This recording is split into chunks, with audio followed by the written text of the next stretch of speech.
As usual, we've got the real subject matter experts with us. So I promise I'm not going to be teaching you any coding.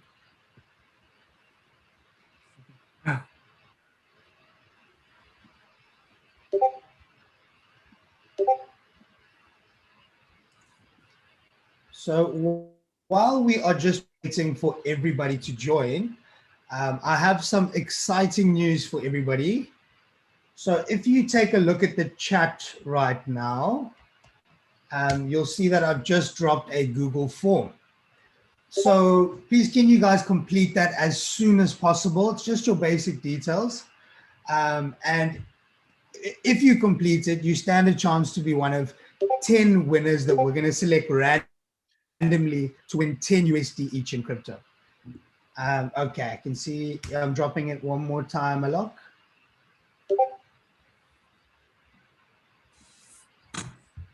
Sorry, there you go. Can you see it now? Yeah, also for clarify a little bit, be careful to fill the name correctly because the name will be used for your certificate, right, Brendan? Absolutely, absolutely. So you guys will see there on the form, it reminds you, double check the name that you put down and make sure it's the name that you want on your certificate. Because exactly as you submit your name on the Google form, that's what's going to appear on your certificate, as well as CZ signature. So, on that point as well, Jeff, I know a lot of students, it's perfectly fine. We know a lot of us have work, etc. Maybe you fell a little bit behind, but if you want to graduate, so if you want to receive that certificate with CZ signature on, then you need to urgently make sure that this weekend you go back and you complete the tasks from week 1, 2, and 3, especially week 3's tasks. So please, before Monday, make sure the guys, it's perfectly fine if you fell behind a little bit, but please make sure that if you want to graduate, don't say that we didn't tell you. If you want to graduate before this weekend, you make sure that you catch up on that backlog. You finish week 1, 2, and 3, and that you fill in the Google form. Dita, I'm dropping it again in the chat. There you go.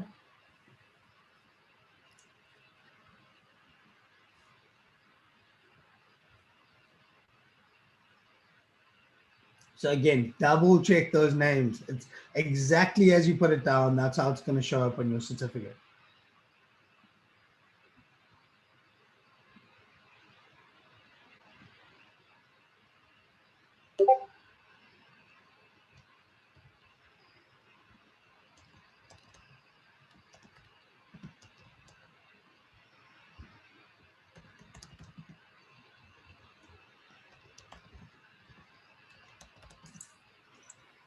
Okay, I guess we have a lot of audience now, and maybe we can start.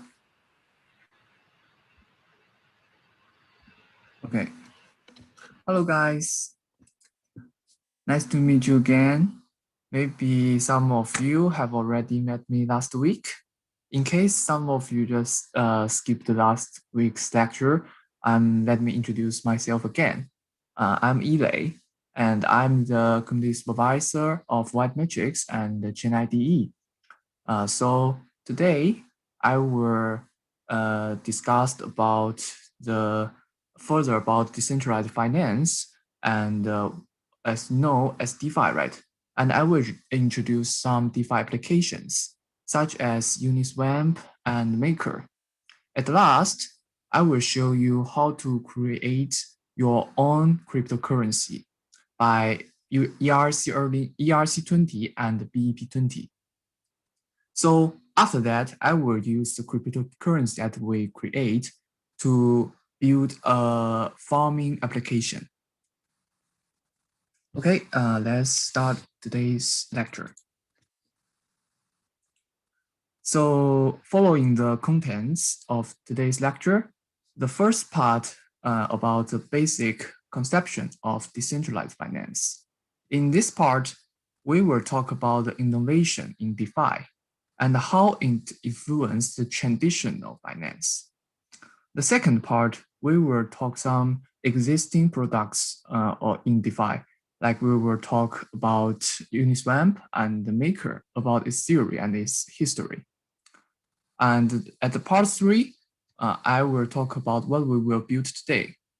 I will introduce the ERC20 standard at first, and I will introduce the farming system. Okay, part 1, a disruptive innovation, the decentralized finance. You may notice the disruptive described, right? So when some innovation is disruptive, it will bring a revolution to the origin stuff. As far as all of you, I guess, know, the CeFi is the traditional finance system, which like users trust some third-party entities. Like you trust the bank, you trust the country. So you trust these third-party entities. You can give your money or give your good to the third-party entities. And the third-party entities will provide some service to you.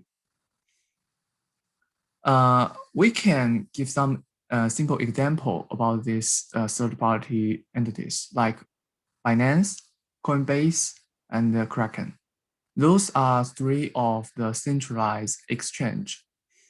And we can give some another, like the bank, right? Like some traditional Wall Street company. Those are the CeFi. And then we can talk about DeFi. So DeFi is an acronym for decentralized finance. So the most important things about DeFi is it's decentralized. DeFi, in fact, is a movement that champions the provision of P2P financial service. So in the DeFi financial service, every service can just arrive at every person and have no need of the third-party entities. DeFi can achieve eliminating centralized authorities by using the blockchain technology. And I have made some example of DeFi, like Compound. Compound is a kind of provide lending service, and it can provide some liquidation service. So Compound is you can see like a bank, and I will introduce it next week. Second is Maker. Maker is a project that can help you to stake some asset and mint a stablecoin. And the third is Uniswap. Uniswap is a decentralized exchange, and it's become huge success in last year. Everyone knows Uniswap now, I guess. Okay, and now we will talk about some difference between traditional finance system and decentralized finance system. In traditional finance, every bank have a center, and every center is independent. Like you have some money in European, and you want to transfer it to Africa, right? You should go through the SWIFT system. You can't just transfer money directly from the European bank to the Africa bank. You should through some system. And every branch need to communicate with the center and decide their daily activities, because every branch controlled by the bank center, right? They can't decide by themselves. And because there are so many branches, it will be complicated to organize all of the bank system. And this is about make a synchronization between the branches and the centers.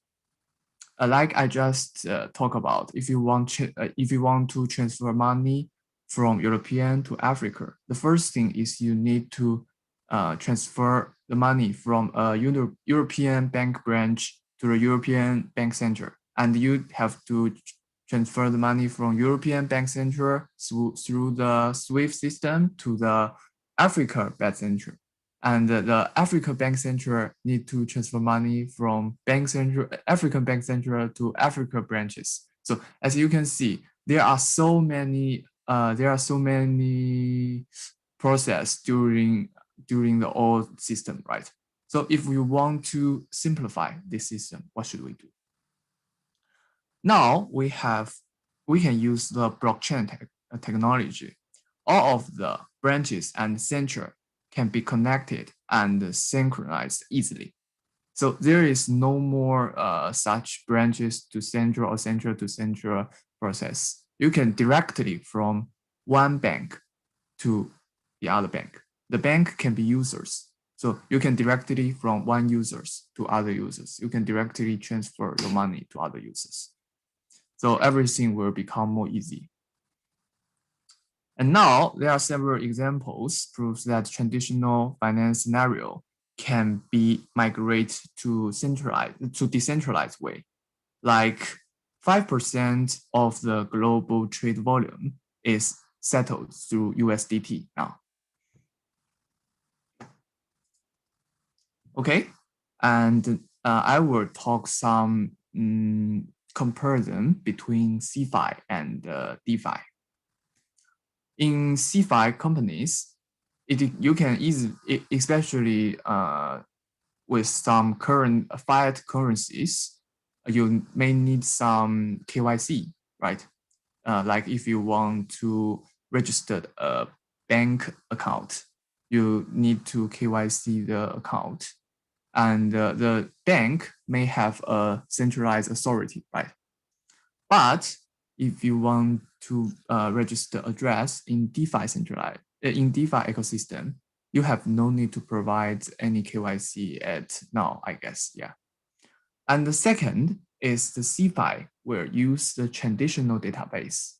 Like the database is only controlled by the CeFi company or some organization. And in DeFi is based on the blockchain, which is the database that controlled by a lot of nodes around the world. And the second is the CeFi is always controlled by a third-party entity that we just mentioned, and DeFi have no need with it. Okay, and the fourth is DeFi is lack of transparency, because everything in the DeFi account can see by us, right? We can't see details, but in CeFi, we can see everything on the blockchain. We can just check the blockchain log. By checking the log, we can see what DeFi happens, and we can see every transaction. So everything is transparency. And but there can be some advantage of CeFi, right? Because CeFi, you pay their money, they will provide customer support. So it may be about the customer support, the CeFi can be better than the DeFi. The DeFi's customer support is provided by the community. The beauty of DeFi is anyone with a device and internet can have access to the financial product. Because until now, I guess there are still many areas lacking complete financial system service. But if you want to use the bank service on internet, you should have an account first, right? I think human beings are equal. They deserve the same service. So I think DeFi provide an equal way, a fair way to everyone, so they can use the financial service very easily.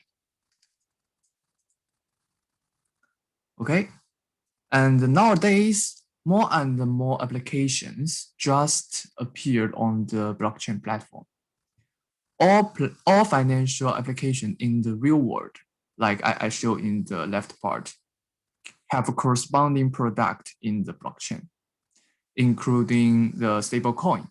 You can find the US dollars, the euro, or some yuan on the blockchain. And also there are some banks on the blockchain too, like some similar products we can find out. The Compound, the Aave, yeah, they provide the similar service as the bank. And we can find derivatives. Yeah, there are some options service or some betting service on the blockchain. Okay, and we can find a lot of wallets, although it's not like the real world wallet, but it can store money. It can store the cryptocurrency, right? And it can also store some NFT, so not fungible token. It can on behalf of some contract or some unique things. Okay, and we also have some insurance project here. We have an XM, we have Cover. So as you can see, we can find almost all of the application that we can find on the real world on blockchain. I think it means that the blockchain ecosystem is very completely now, although it has a lot of space that we can expand, but we can do every daily basic activities on the blockchain now. Now I'm going to introduce a new item, a new term named in DeFi, which is TVL. The TVL means total value locked in some project. Like here, I just use the TVL is for the whole DeFi ecosystem. The locked here means you lock some specific token, like you lock ETH, you lock BTC, or you lock some ERC20 token on a project. So the project maybe give you some interest or some rewards. The more TVL you have can partially reflect the success of the project. Like you store more money in one bank, the bank can be successful. The whole market TVL increased rapidly in last year. We can see this picture.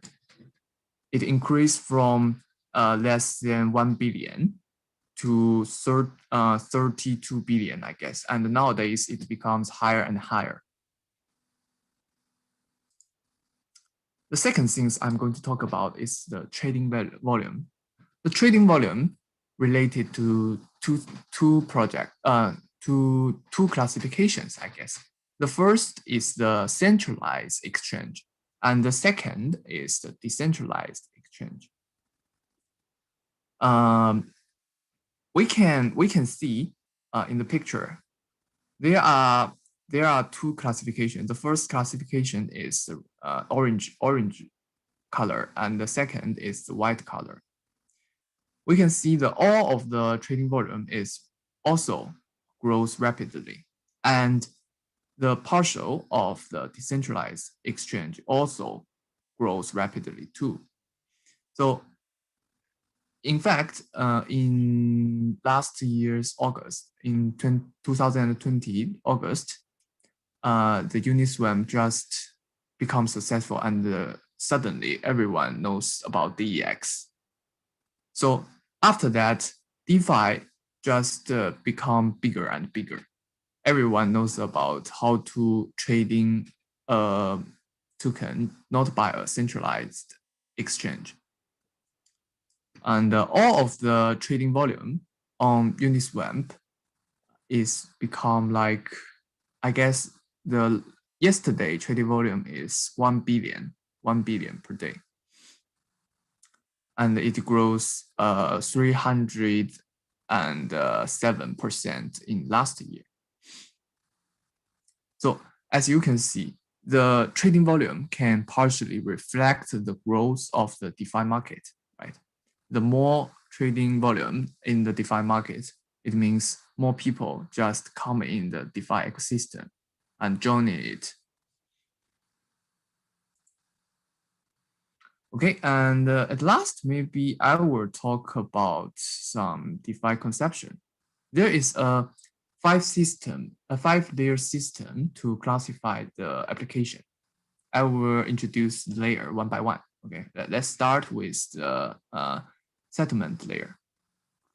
In the settlement layer, it consists of the blockchain and its native protocol assets like Bitcoin or the Ethereum, right? It allows the network to store ownership information securely and ensure that the state change follow its rules, follow the ETH rules or BTC rules, right? So it's the basic layer. And the second layer is the asset layer. On the asset layer, it consists of all the assets they are issued on the top of the settlement layer. Like you build some token based on Ethereum, right? So it belongs to the asset layer. All of the ERC20 or ERC 721 or some other platform token belongs to the asset layer. The second layer is the protocol layer.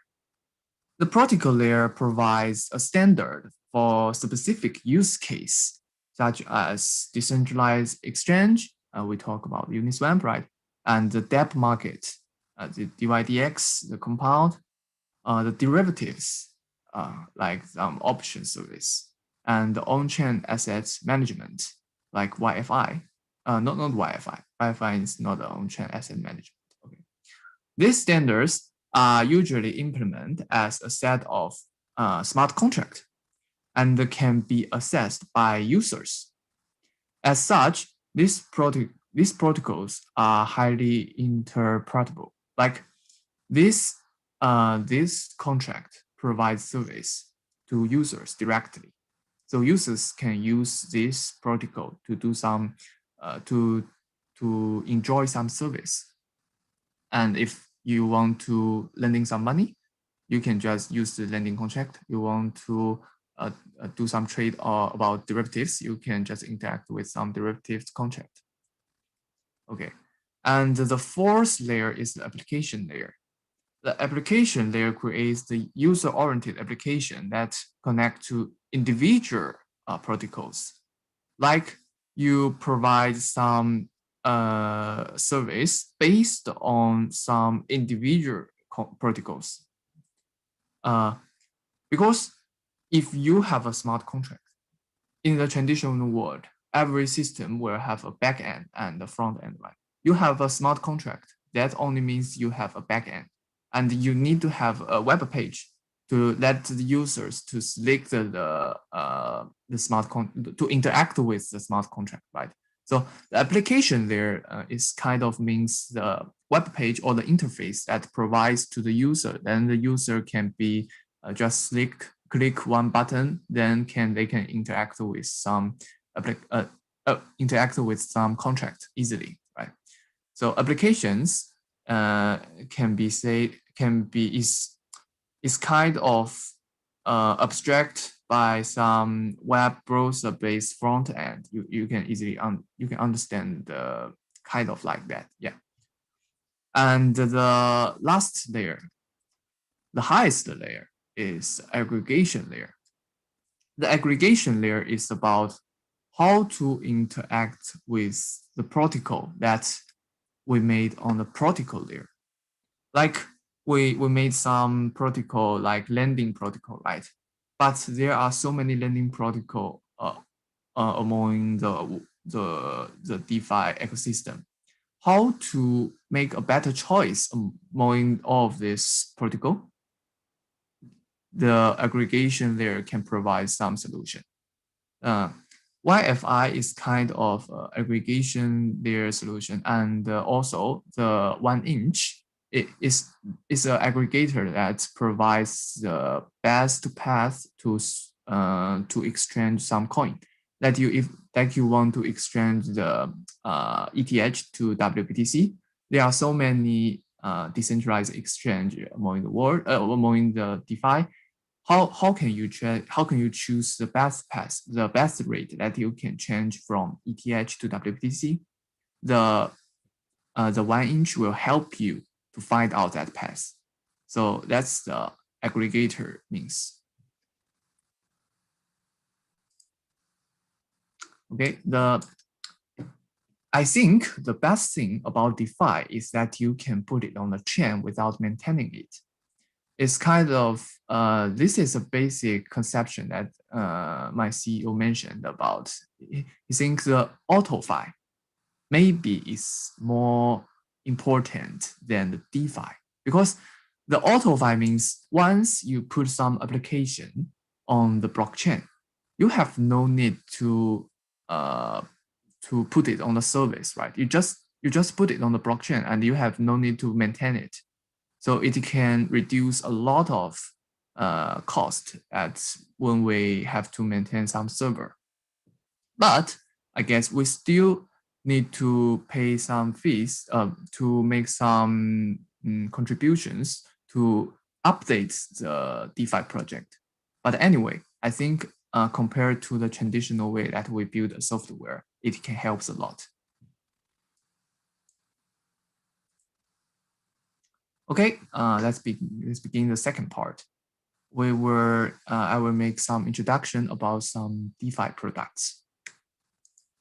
At first, we will take a look at the whole picture of the DeFi ecosystem.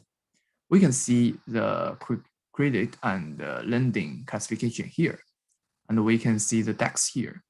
So nowadays, there are so many classifications in the DeFi ecosystem. In infrastructure, and we can see some Oracle service like Chainlink, and we can see the RAN or some basic protocol or layer 2 protocol that use the zero knowledge proof technology to quick the transaction. The classification of DeFi, I think, will change time to time because the future is unpredictable. So we should study continuously. This is just an example to tell you there are so many classifications in DeFi, but we should not restrict by this picture. You can find out the classification by yourself. Okay, and more in 2020, there are a lot of projects emerged, right?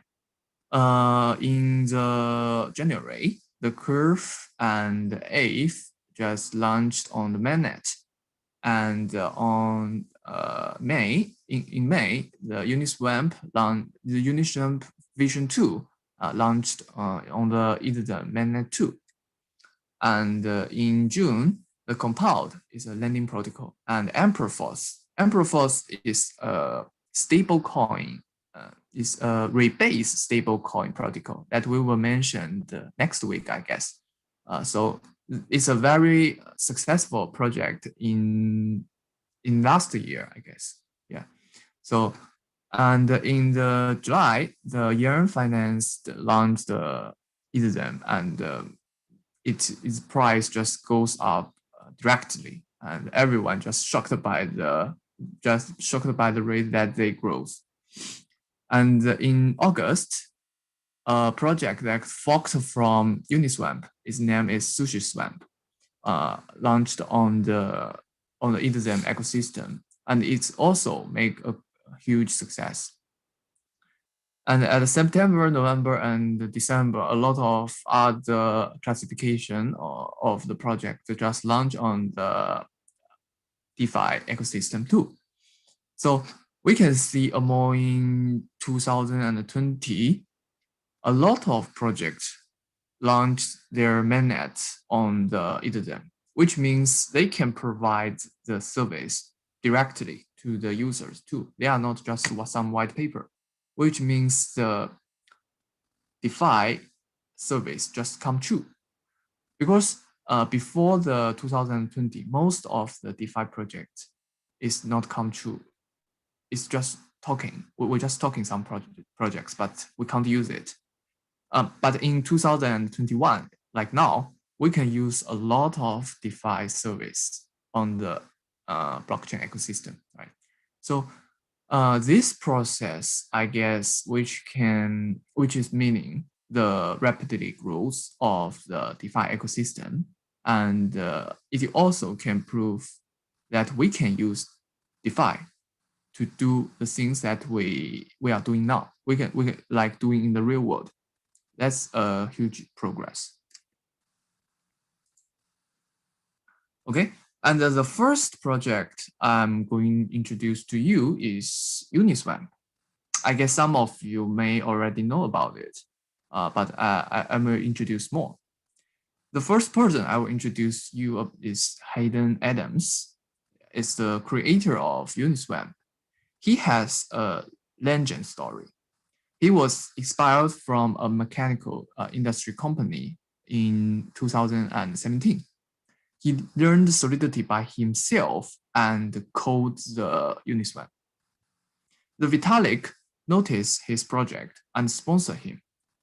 So after 3 years of hard work, it becomes the biggest decentralized exchange around the world. Nowadays, its trading volume is more than $1 billion every day, as I mentioned. So we can see the Uniswap is a very legend story. Someone who doesn't know Solidity, and he is a mechanism engineer before. So he just learned the Solidity by himself and built the Uniswap project. I guess so. Everyone has a chance to achieve something very great in blockchain ecosystem, I guess. Okay, and what do you think? How can users use Uniswap? I say Uniswap is an exchange, right? So the first design of the Uniswap I will going to introduce to you is the Uniswap pool. The Uniswap pool can store two different kinds of token, such as ETH and DAI. And once you store different kind of token, it will create a pool. Like if there is a ETH and DAI pool now, then you store ETH and DAI, it will go into this ETH and DAI pool. But if you stay ETH and WBTC, it will create a new pool. So there are so many pools in the Uniswap project. And okay, we will call it the ETH to DAI pool now. The one role in the Uniswap protocol is the liquidity provider. Someone can provide the liquidity to the pool. But how can he do that? He can put some token, like we called about the ETH to DAI pool, right? So he need to provide the ETH token and the DAI token to the Uniswap pool. And the pool has a real-time rate. He need to put some token into the pool by the real-time rate. Like if the ETH to DAI rate is 1 to 400, then he have to put 1 ETH and 400 DAI at the same time to the Uniswap pool. After that, the pool has 1 ETH and 400 DAI, right? So the traders can trade by the pool. Okay, it's the second rule. Trader is the second rule. The traders can, if you want to sell 1 ETH, or what will happen? If you want to sell 1 ETH, the pool will get 1 ETH, and he will give back some DAI to the trader. That's the whole process. And about the detail, I will introduce to you in the next slide. Okay, and there are two advanced features in Uniswap I will just mention. The first is the flash swap. Okay, about flash swap, which means you should do all the transaction in one block. Like you should lend money, trade it, and give it back in one block. You can package all of the transaction. and it's a cheap way to do the arbitrage, I guess. And the second is the Oracle feature. The Oracle feature is provided by the real-time rate.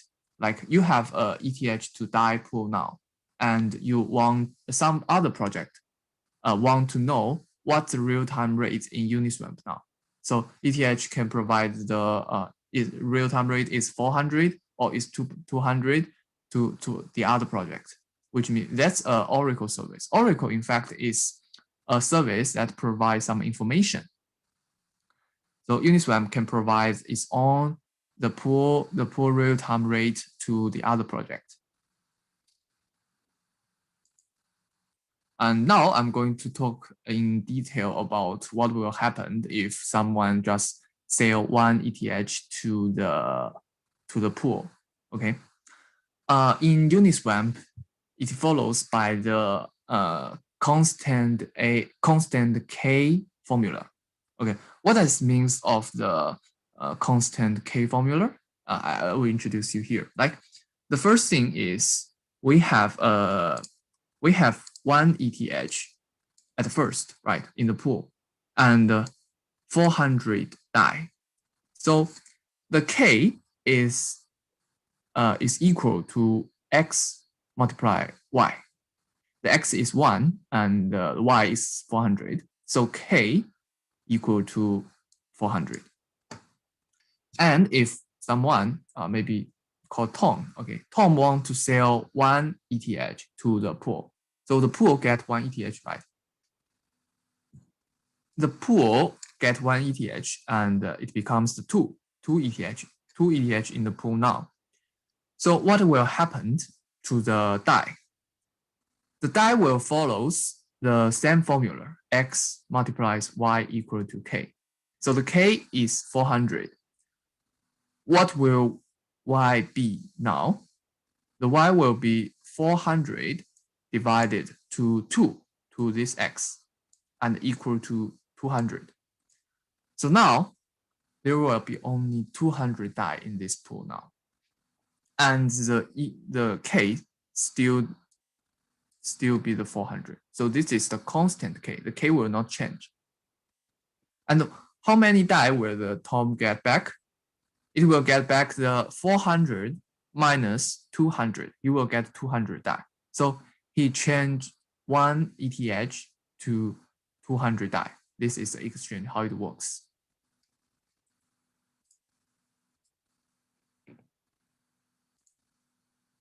Okay. As you can see, if someone wants to trade with the pool, the sale token in the pool will increase. Like the DAI will, the ETH will increase, right? And the DAI will decrease. But it will also cause some problem. Like if the capacity of the pool influence the stipulage of the transaction. You may feel unfamiliar with the stipulage word. The stipulage word means at first the price of ETH to DAI is 400, right? But after the trade, the price become 200. No, I guess 100 because the rate that I just mentioned here. Okay. At first, the price is 400 divided to 1 is equal to 400, right? And after the trade, the price is 200 divided 2 is 100. So the slippage is very big. You can't trade. If you want to trade something, you don't want to this such huge slippage. Okay, like just I mentioned, this huge slippage will do harm to the trader. So some other DEX try to find out the innovative way to solve this problem. But I guess this will be the continuous problem because once it decreases slippage, it will do harm to the market maker, which is the liquidity provider. So I guess the balance it's hard to balance the both sides at the same time. Yeah. So if you want a small slippage, you'd better trade on a big capacity pool. Okay, so I have finished the introduction of Uniswap, and I'm going to introduce the Maker. The Maker is a project which can mine stablecoin by staking asset. The stablecoin in this contract called DAI, and the DAI's price will fluctuate up and down around the dollar price. And maybe some of you will be curious how it can achieve that. Okay. Let me first introduce how you can mine the DAI. Like if you have some ETH, right? The first thing of mining is you should deposit some specific asset like ETH or some BAT or some other cryptocurrency that admitted by the Maker community. And you will get some DAI. So after you click the mine button, you will get some DAI. But the DAI value that you get back will less than the value of asset you deposit.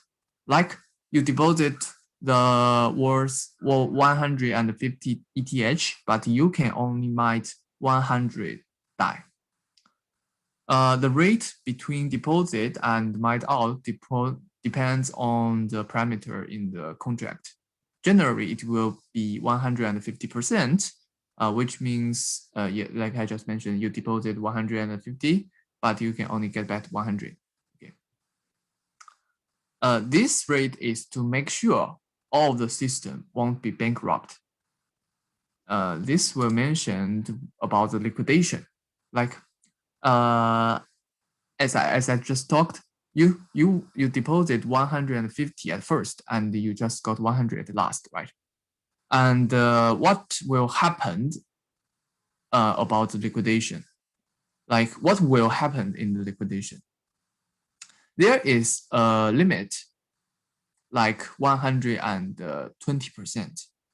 If the asset that you deposit, the worth is just go down to the 120, then the rate between the deposit asset and the DAI asset comes to 120%, right? So it will trigger the liquidation.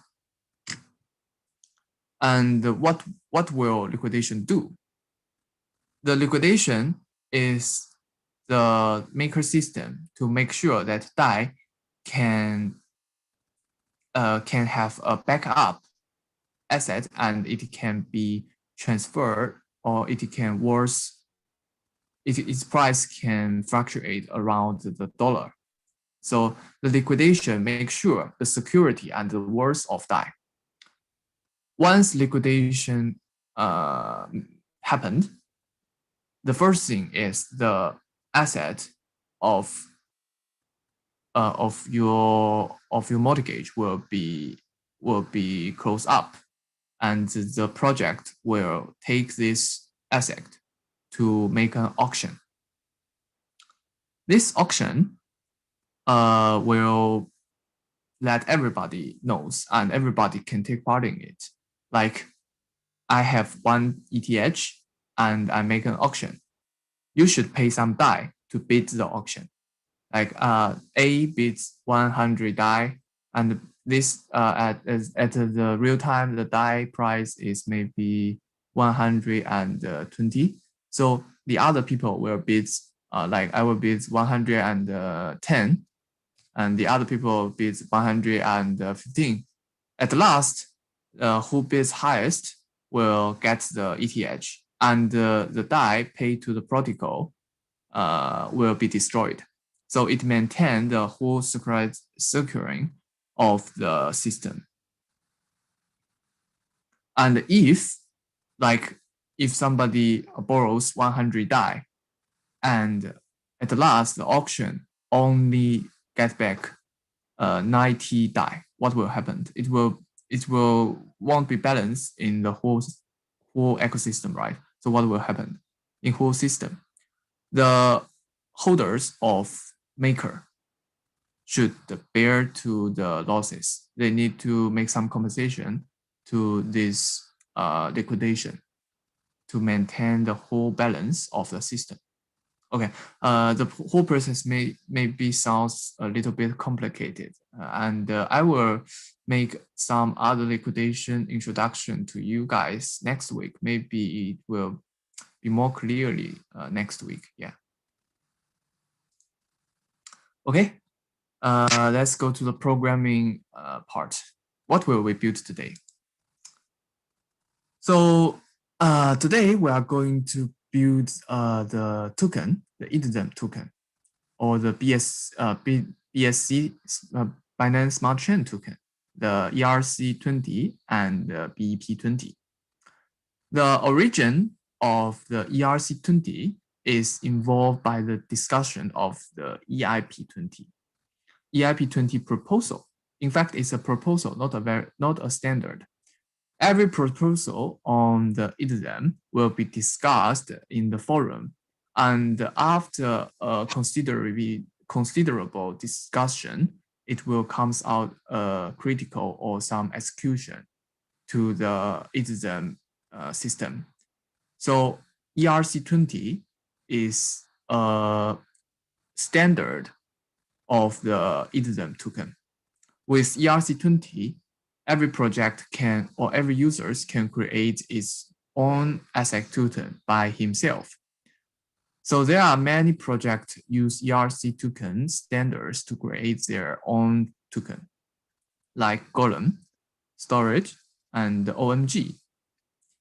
So we can create our own ERC token too. Yeah, and today I will teach you how to achieve that.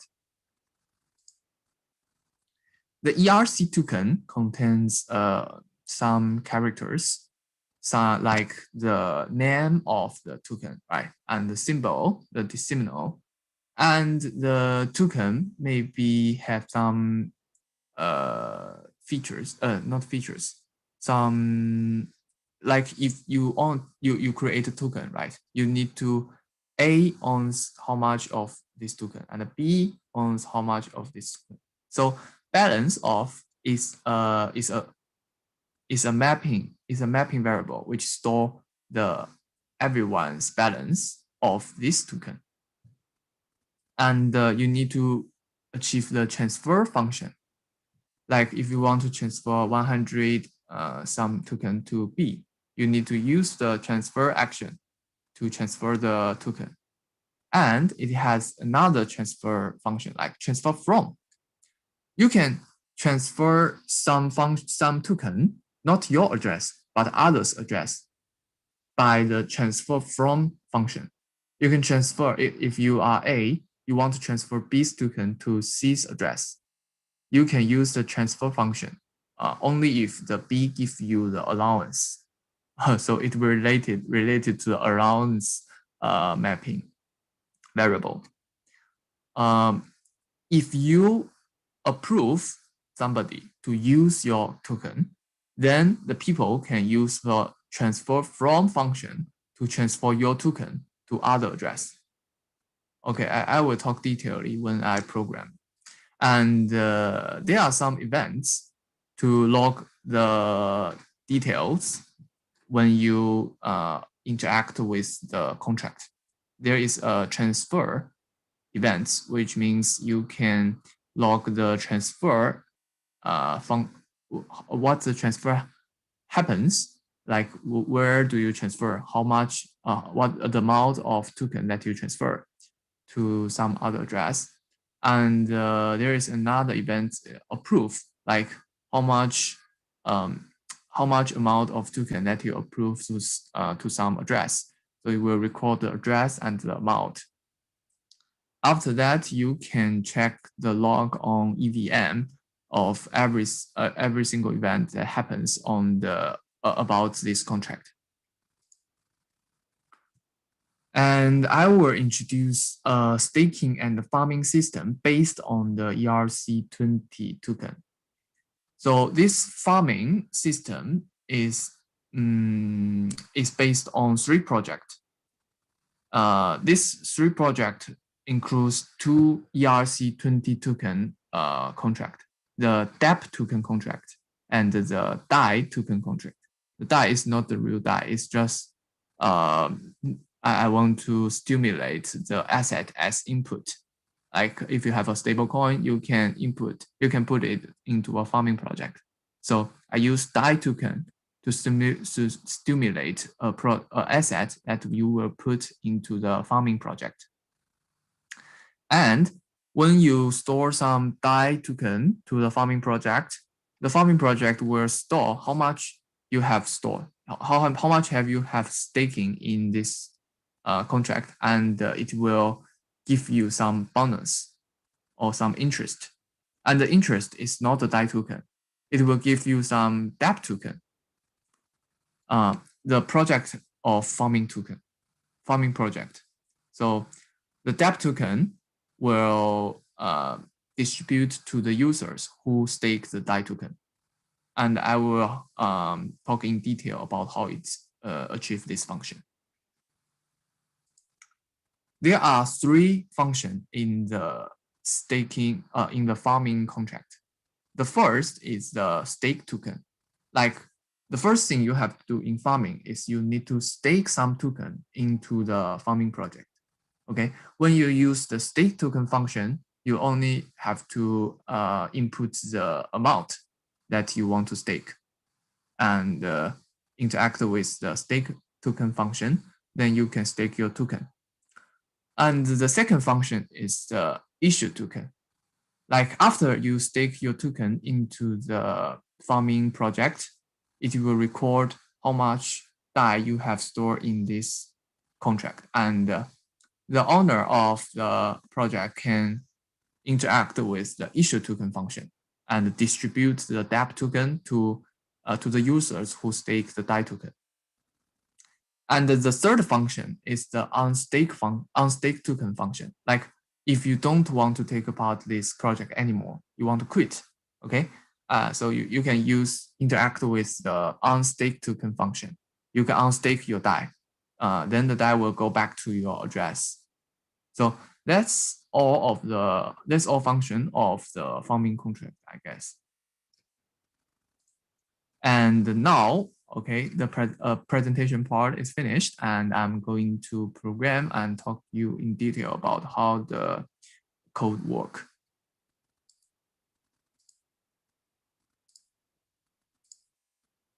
Okay, the first thing is we need to go to the BSC IDE, and we need to log in our we will need to log in our MetaMask and change it to the testnet. Okay, we have three files here that we need to use. The first, I will talk to you how to create a ERC20 Solidity file. So I will create it step by step. And the first thing is we need to create a Solidity file. Okay, I will name it as ERC20.SOL. Oh, sorry.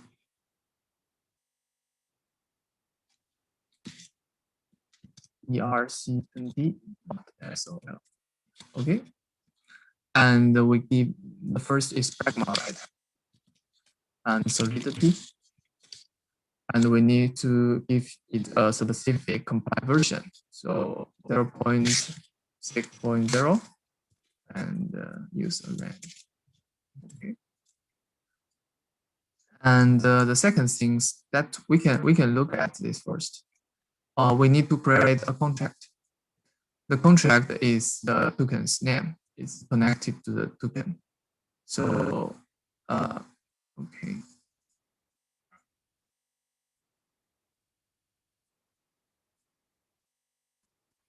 Contract. Okay, I will give the name maybe as token. Okay, and the name of the name of the ERC20 should define as a string. A string public name. The name can equal to, like here, I will be test token. Okay. And there are several characters in the token. I will just copy. Like what's the symbol of your token and what's the total supply of your token and the decimals. You can change by yourself if you want to design your own token. Okay, and the symbol maybe can be TS, yeah, something like that. Okay, and the service, okay, and we should make some events first, like I just mentioned. There are 2 events, right? The first is transfer. In the transfer event, there are 3 things. The first thing is where do you transfer from? The second is where do you transfer to? Like from A to B, then the A address will be filled in the form, and from, and the B will fill into the to. And if you transfer A to B 100, then the 100 will be the value. Okay, so this is about the event transfer. And the index means you can search this log by the index. You can search like you can search someone's address in the log, and it will comes out about the transfer event.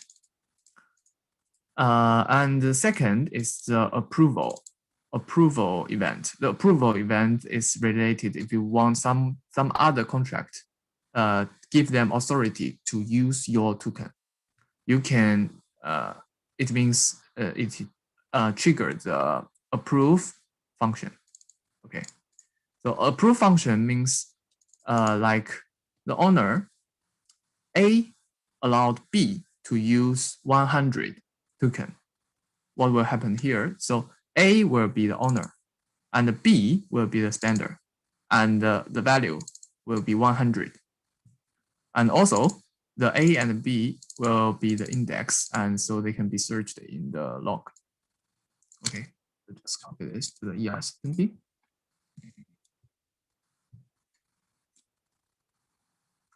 Okay, after talk about event, I'm going to talk about the mapping variable. There are 2 mapping variables in the ERC20. The first is balance, and the second is allowed. Do you remember that we just mentioned in the PPT, like everyone, okay, if you create a token, like if you create a DAI, A on the 100 DAI and B on 200 DAI, how can we store this data? We store this data by the balance mapping variable. So every address value will store in the balance variable.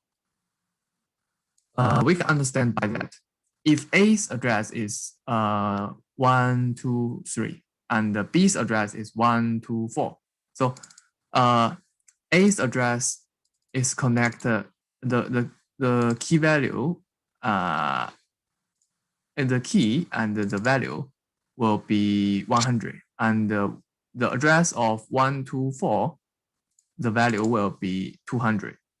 So you can just find the address value in the balance variable. Okay, and the second is the allowed variable. The allowed variable is kind of complicated. It's hard to understand about this. But this variable store the permission, the allowance that one address give to another address. Like if A give 100 allowance to B, then in the A, like okay, ONED, 然后 A address and the B address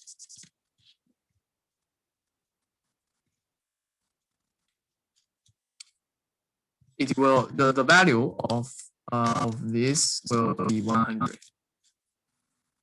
Like this means the B can use can use 100 token in A address. Okay, maybe it can help you to understand. I will use the specific example in the following function. So maybe you can understand, but it's really hard to understand, I know, yeah. Okay, so we will go to the function part. The first function is constructor, the function that will execute when the contract deploy. Okay, in the constructor function, we achieve the assignment of the total supply. Like what all of the token will be, or will make an initialization.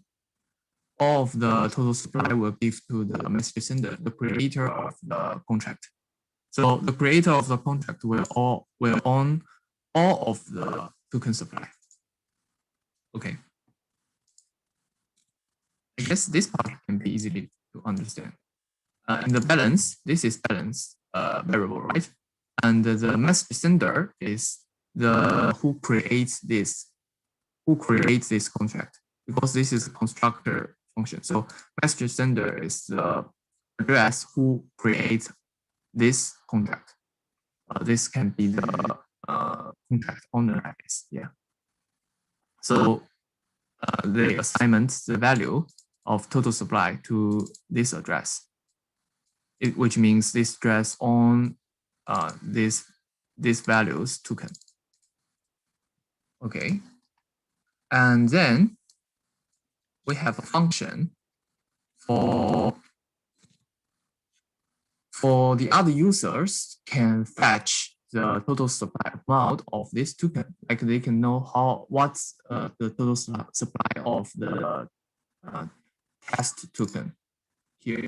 Okay, the total supply, the first thing is visible, is public.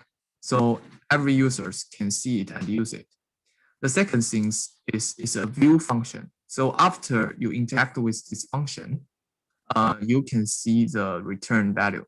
The return value will be the total supply that we defined here.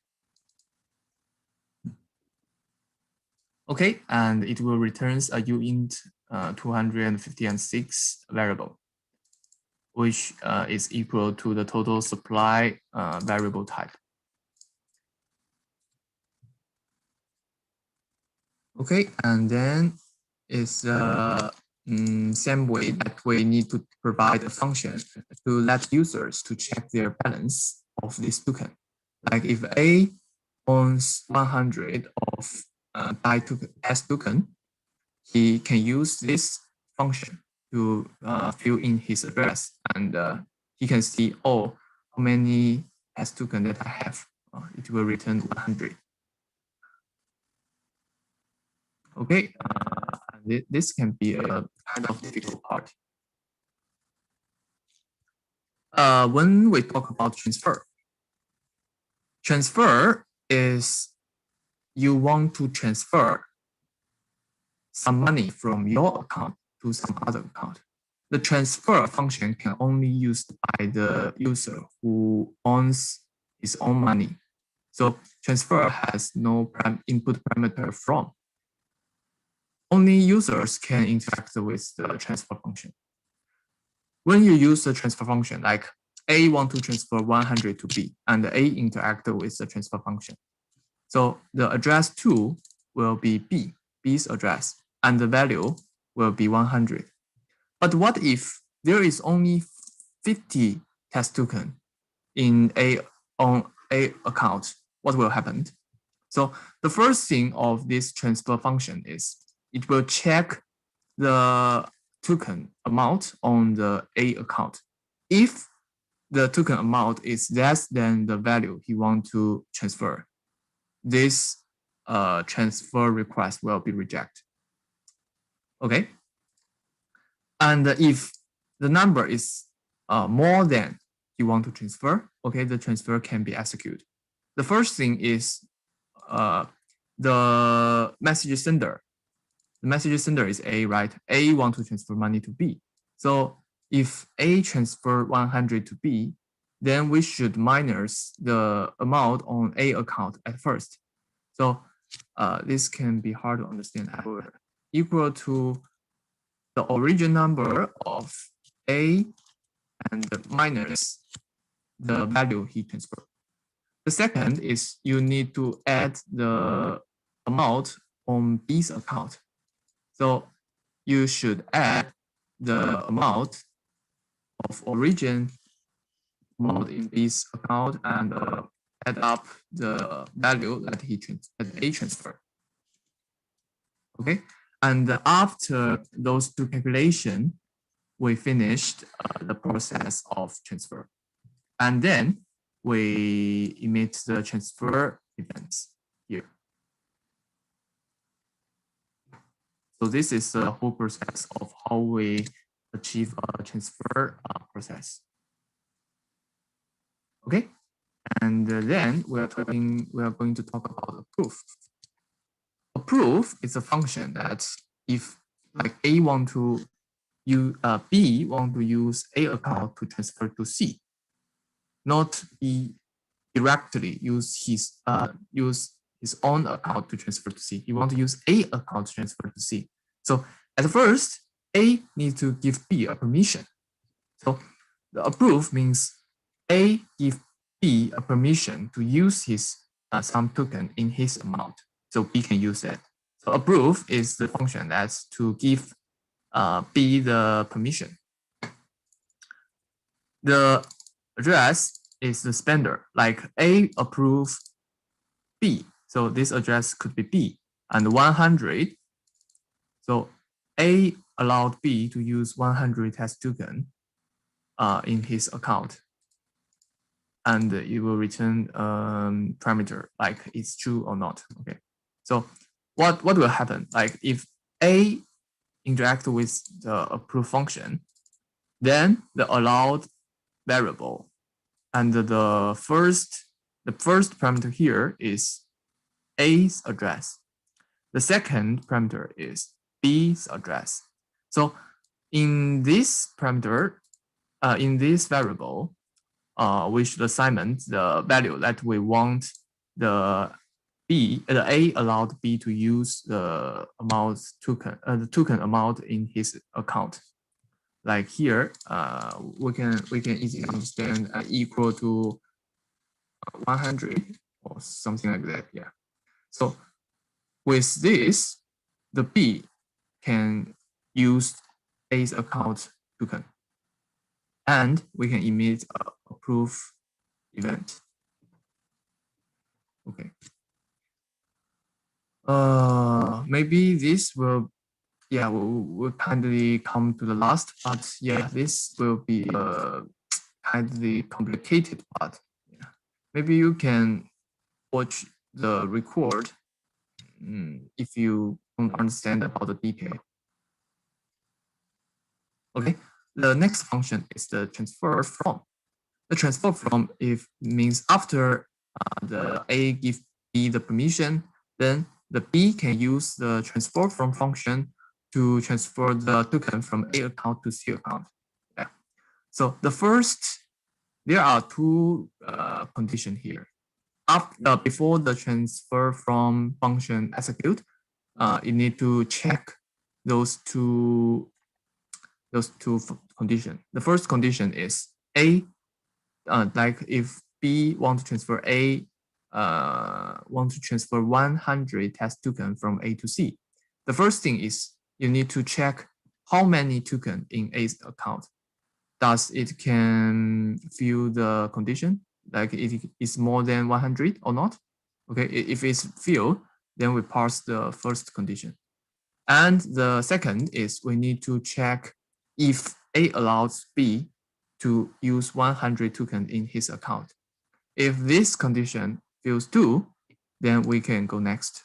Okay, and this part is kind of similar with this part. Yeah, just the different variable in local variable in the TransferFrom function. Okay, and the difference is here.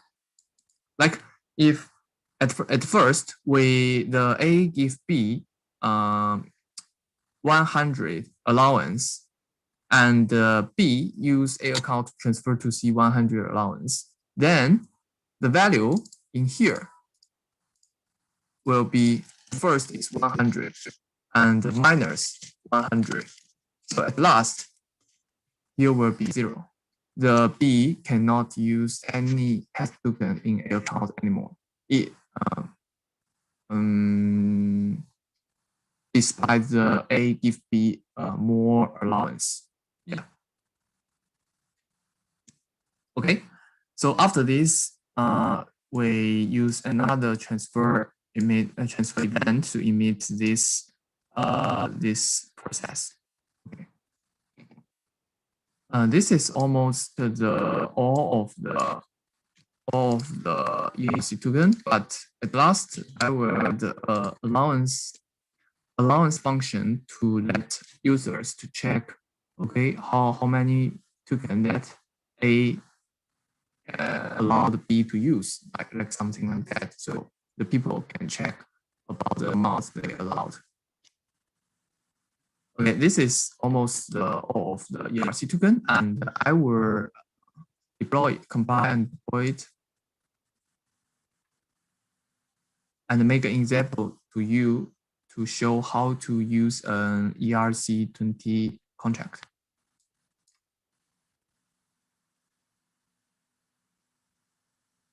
Okay, it compiles success, and okay, we need to select the corresponding.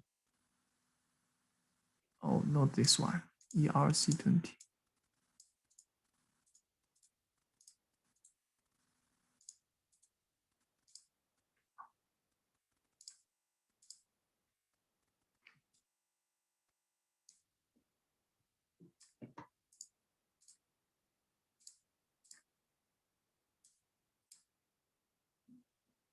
Test token.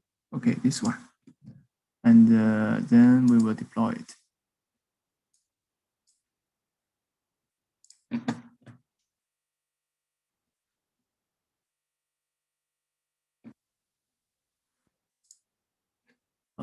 Sorry, I have to check what happened.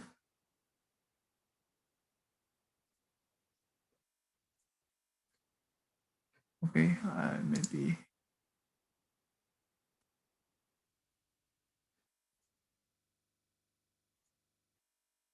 Test token, deploy it.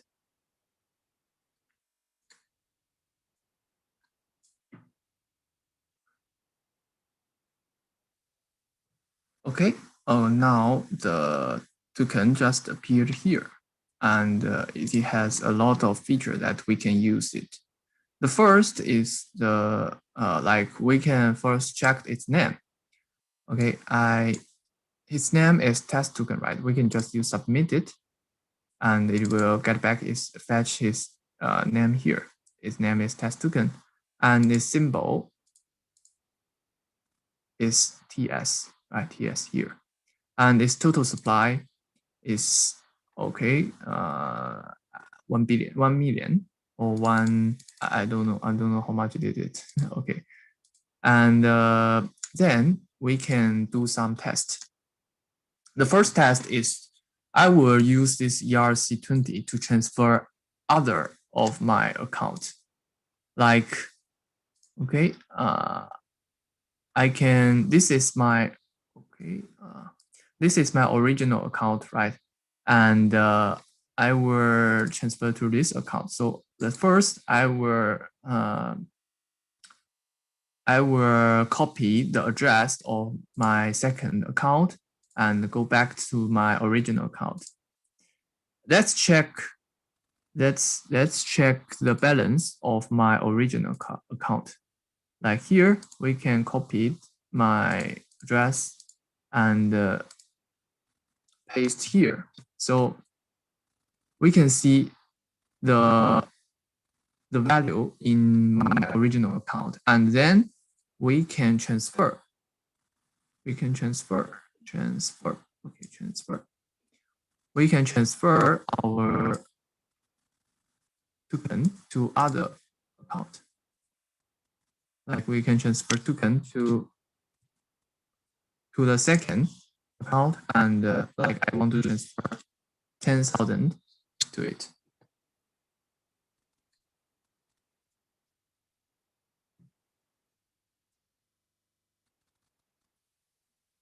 Okay, it's confirmed. Then we can use the balance of to search, to check the balance, the value in the second account. This is the second account address, and we can paste it here and check the value here. The value in the second account is 10,000, right? So which means we transfer success. The transfer progress is success. Okay, and the other things that we can paste is if I use the, I want to allow the second account to transfer some money from the original account to the other account. What should I do? The first thing is, okay, I will go back to the original account. This is the original account, right?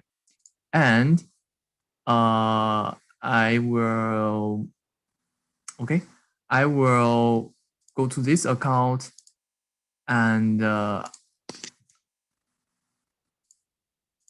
let me have a look. Okay, I want to let the second account to transfer my money to other accounts. So I will give some allowance to the second account.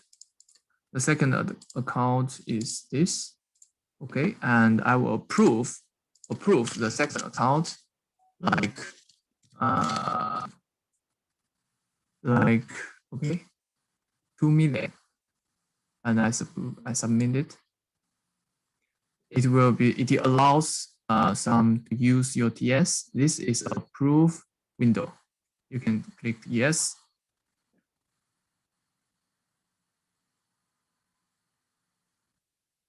Okay, the transaction confirmed, and then we can check the allowed the allowance first. Okay, the first thing is to wait a minute. Okay. Maybe something wrong with this. Okay, maybe I can. The owner's spender is the second account, and the original account is this. Okay, and we can check it. No, maybe let me have a look. Okay, maybe I just get.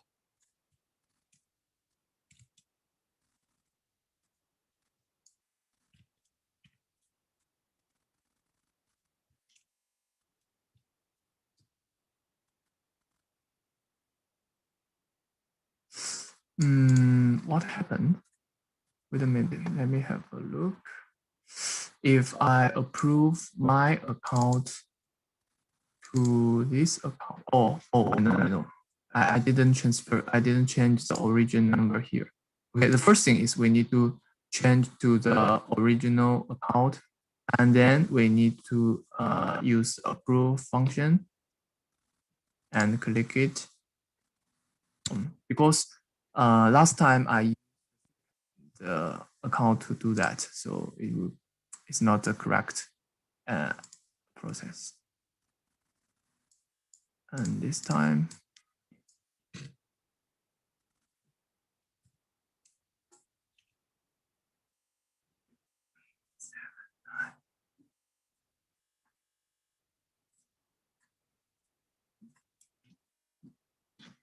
okay, this is correct now. So this means the this address can use the owner's address account, can use 2 millions owner address account. Okay, and then we can interact with the transfer from this function to achieve that the first thing is we need to change to the second account, right? And we want to use the first account token. So it's from first account and to some third account, I guess. Okay, third account to this account.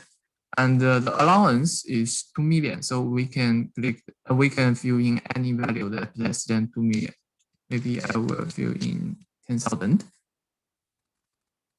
Wait a minute. Let me check the. Okay, we should use the second address to do the test.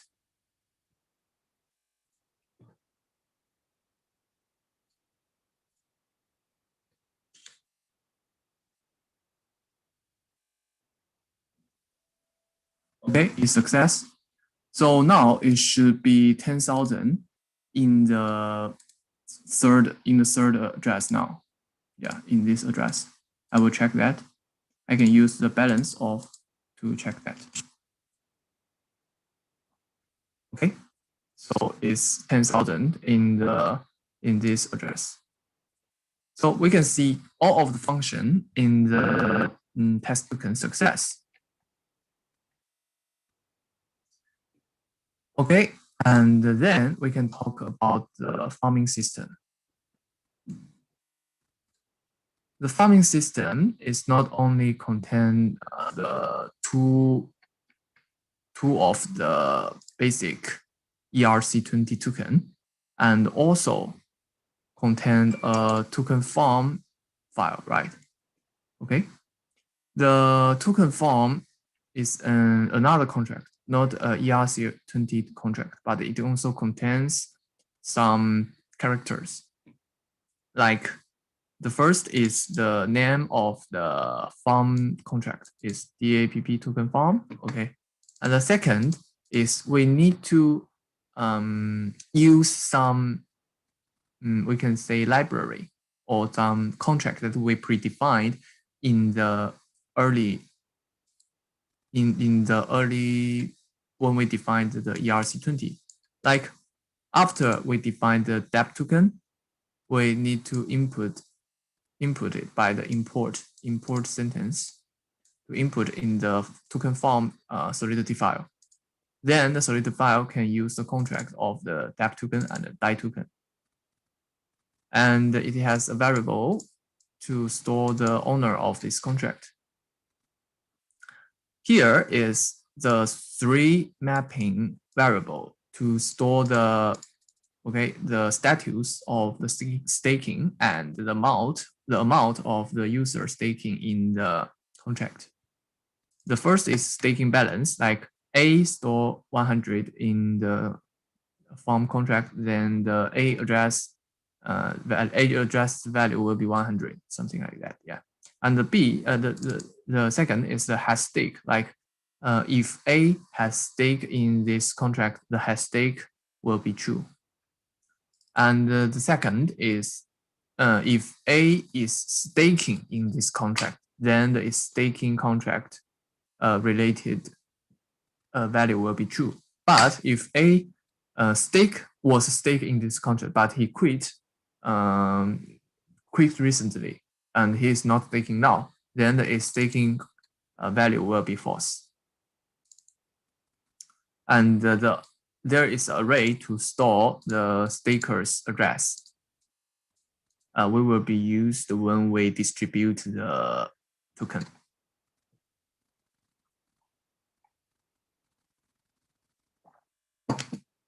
Okay, when we deploy the contract, the first thing is to execute the constructor.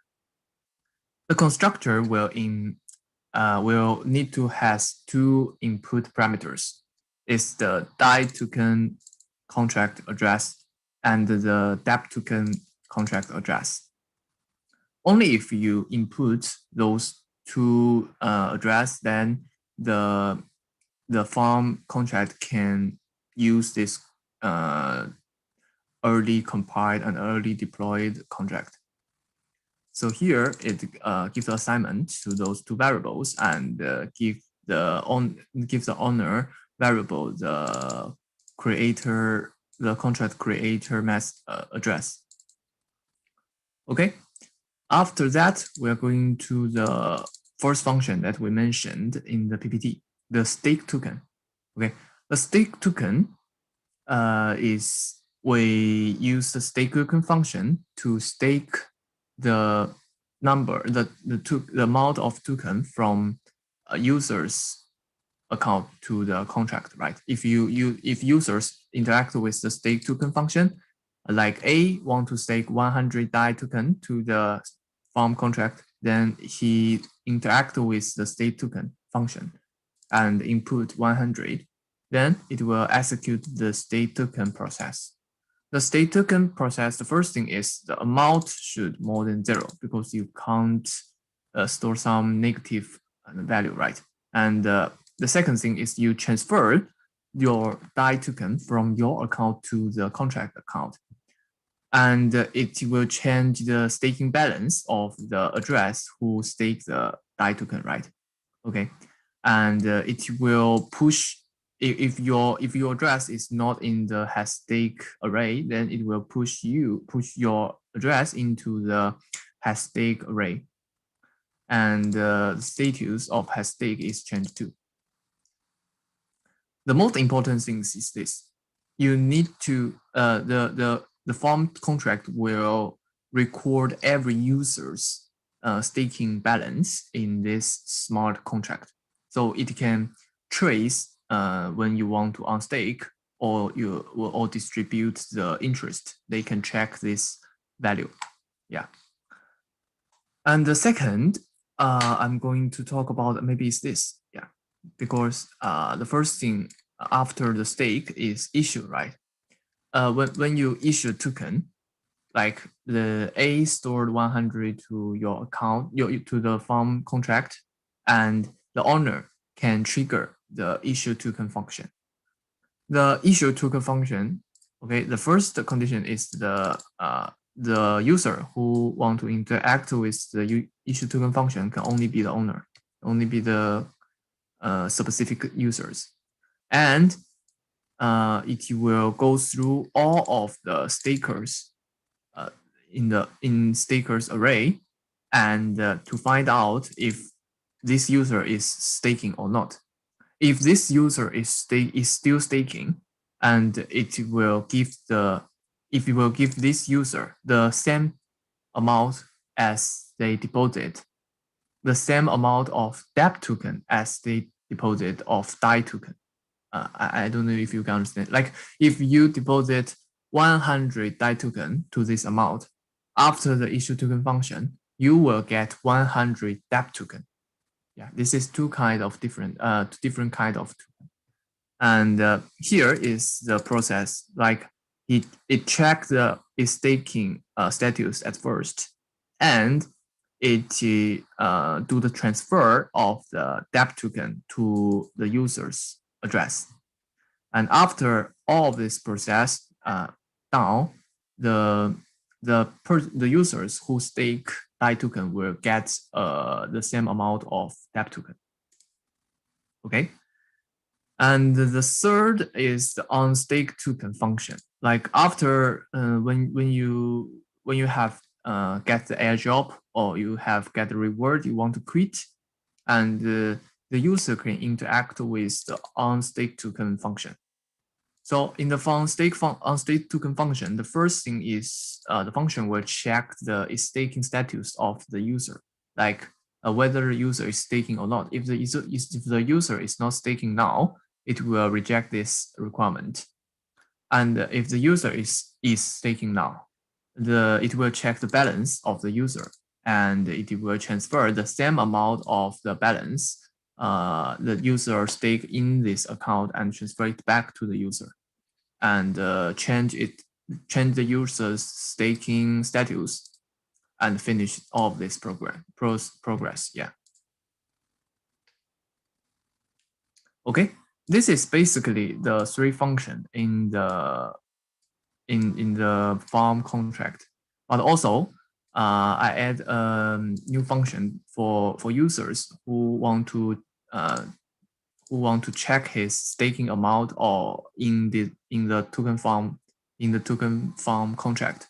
Like if A stake 100 DAI token to the contract, he can use the stake amount function to check how many DAI token that has stored in that has stake in the farm contract.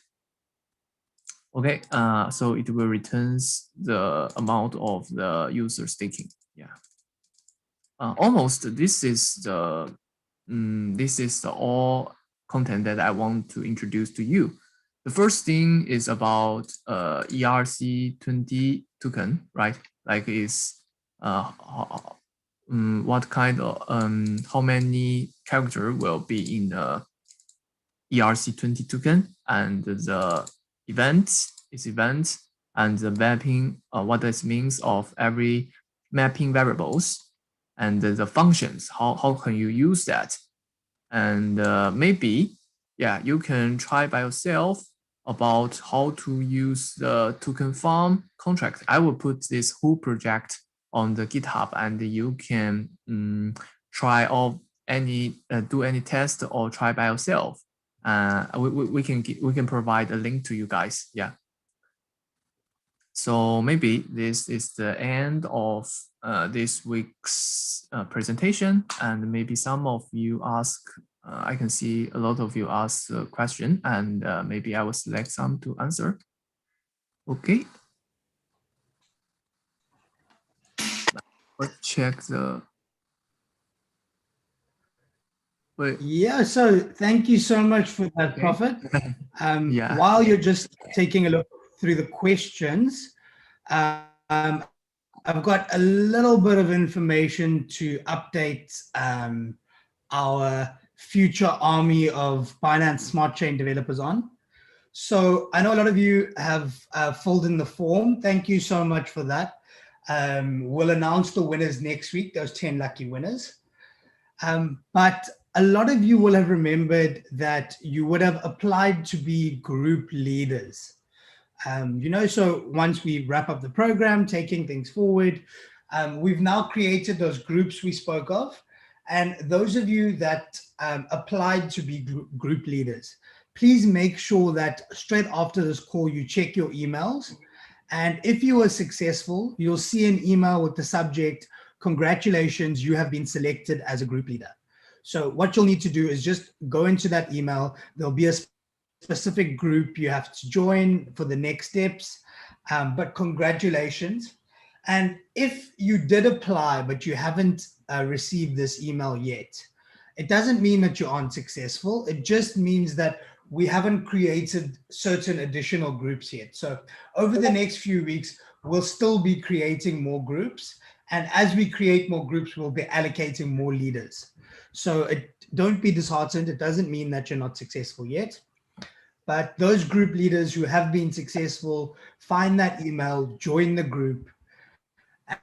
And I also have some more exciting news. So every week from now going forward, just to make sure that you're not falling asleep during the class, we'll have a quiz where you can actually win 150 USD, not each. So we'll choose 10 lucky winners to win 15 USD every single week, which means this week you have 2 opportunities to win: filling in the registration form, which remember to be very careful with your name, because that's the name that's going to appear on your certificate. And then 2, fill in the multiple choice quiz for today.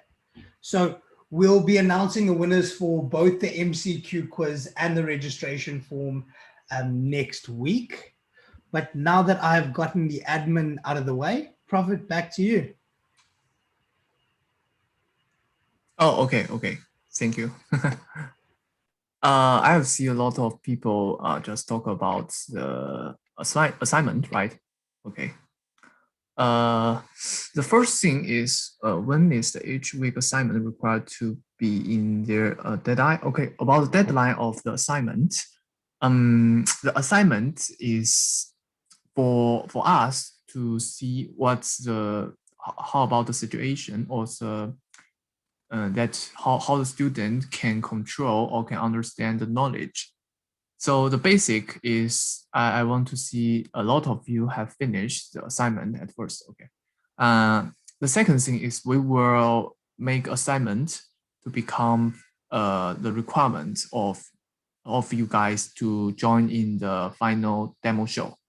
If you finish the assignment, then you can join in the final demo show project. About that, we will discuss maybe later about the detail. Yeah. About the assignment and where to submit it. I guess I've mentioned this part in the Discord channel. The first thing is you need to log in the chain classes, and you have to make a registration. And after that, I will enroll the users. I guess there is not so much users recently because I don't see many students recently. Yeah.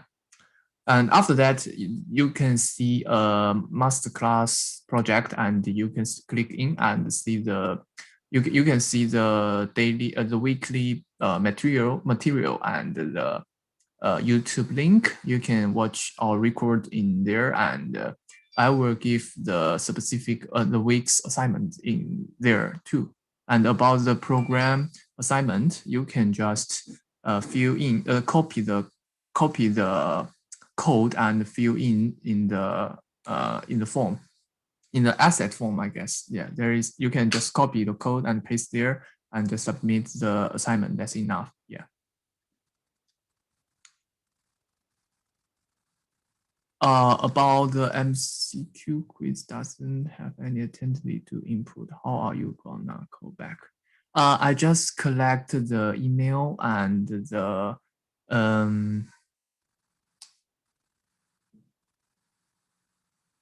I'll just use the email and form to connect the student in chain classes and in the Discord. So yeah, we will group up student in the Discord maybe later. Yeah. Will we cover NFT somewhere along this course? Maybe not in this course, but maybe in the later course in among with the Binance Smart Chain, or yeah, we will discuss it maybe later. Yeah, if someone has this requirement. The asset and the settlement. There's the asset and settlement layers in first. I don't know what does this means. Do you want to know the asset is on the infrastructure layers or not? I guess like I have just mentioned about this, like ERC20 is belong to the asset layer, and about like Oracle or some provide service asset protocol will be the protocol layer. Yeah. Okay. Where we have access to BSC after cross through chain IDE. I guess you guys chain IDE. I'm not sure what I'm talking about, but yeah, the BSC IDE provides we support the MetaMask and the Binance wallet, so you can have access to the BSC testnet by change the RPC the network to the BSC network like this. Like you click here, and you can change your network from the either them to BSC testnet or BSC mainnet. You can find the tutorial on the Binance Academy or on our website. We have a tutorial for people to how to set the RPC node on the welcome. Like you can find it here. We have tutorial here. Yeah.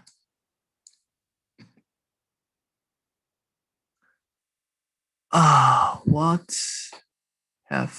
does an index address means? Okay, index address means it can become an index of this variable after it's logged into the EVM. You can search this variable, and you can just have a list of the variable that appeared in the EVM. Please, why didn't you map the allowed address to the balance directly? I don't know what are you talking about, in fact. Please, why didn't you map the allowed address to the balance directly? The allowed address to the balance directly. What do you mean? The allowed here, like here. The allowed is related to the owner of the account and the specific spender of who can spend the owner's token.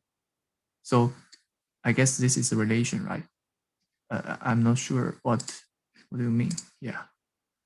Can there more than one mapping of the address to uint in a? Yeah, there can be more than one mapping of address to a uint. If you are feel confused with why there should be two index here, I guess you can stimulate by yourself if you want to achieve the function that you want someone to use your money.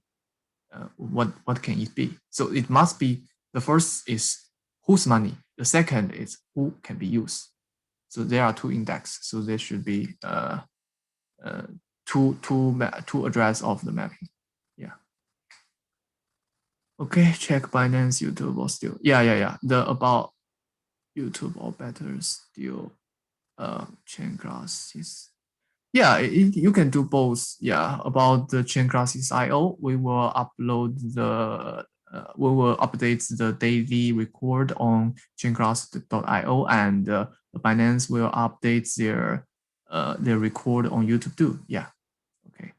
Can we get the GitHub report of? Yeah. I will upload the whole of the staking, the farming project and the ERC20 project on the GitHub maybe later in this week, because I need to add some comments.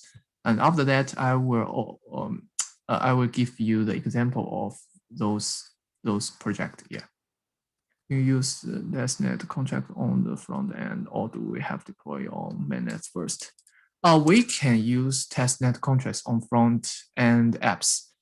In fact, I will introduce this part in, I guess, the week after next week. Yeah, I will introduce that because we have a function, the BSC ID, the chain ID have a function which you can preview the HTML in BSC IDE. Yeah, I will introduce that part in the week after next week. Okay. Can you things for class compared to in the MetaMask without getting a spec in them?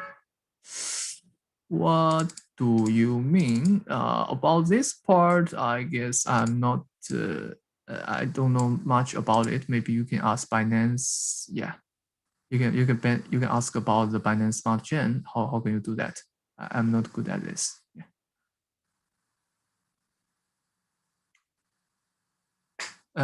No. About the grade, it's not a problem. Yeah, it's not a problem. I will check everyone who finished about the assignment or not. That's a problem. Yeah. Have a semi issue. Push my code generally. How do I do it? You want to push your code on ChainID to GitHub? The first thing you can download it. There is a download button here. You can download it to your local environment and package it to upload to the GitHub.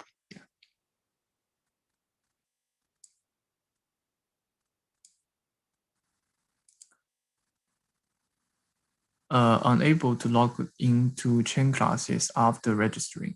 This is you misunderstood the name, ID, or secret, or you don't remember secret. I guess others can come in, maybe change an email and try again. Yeah, you need to verify your address account at first. Which category does Year Finance farming fall into? Year Finance is aggregator, the interest aggregator, and the farming can be a part of a protocol, but it can also be seen as, if it's an aggregator, it contains a lot of protocol interest, then it can be seen as an aggregator. But if it's only a farming protocol, then it belongs to the protocol layer. Yeah. So in fact, the only difference between this layer, between the aggregator layer and the protocol layer, is whether the protocol interact with a lot of contract and do the best choice, or it just interact with one protocol and do the simple works. Okay.